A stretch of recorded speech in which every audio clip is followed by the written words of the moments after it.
Hi, good morning to everyone. Ayan, nandito po ang mga homeowners, kasama po ang mga homeowner, kasama po ang kanya-kanyang mga organization. Nandito po ang Citizen Crime Watch, nandito po ang BIPAT, nandito po ang Kabayan, nandito po ang mga youth, nandito po ang PNP.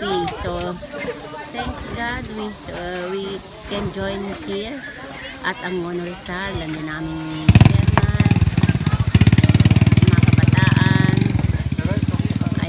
tumulong kami sa panawagan ng aming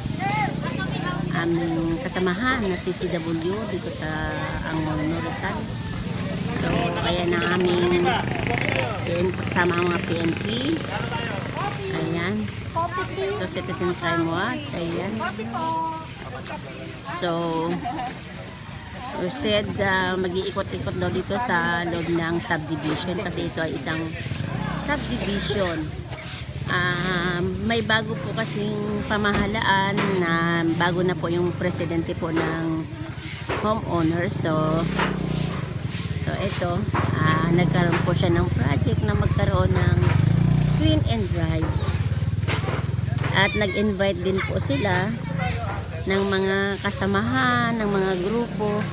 Ayan na po yung presidente ng homeowners. Siya po si Pastor. Ayan, siya po ang pastor po. Siya po yung bagong presidente ng Tapos yung Homeowners iba po, Association. kung pwede, doon naman po sa sunod na street. Huwag po kayo mag-alala, nagpalo po ako ng ano. Ayan, ito si Ren nakasama sa aking kalokohan. Thank you, Ren. Ayan, kunting ikutan lang naman. Ito si Flor at aming chairman. Kasama mga kabata. Kahit yan may sakit na po. Kaya. Tapos babalik ako. Ayan. Ayan. Malalaki ang mga bahay dito sa subdivision na to. Ibig sabihin, may mga maalwal ang pamumuhay dito.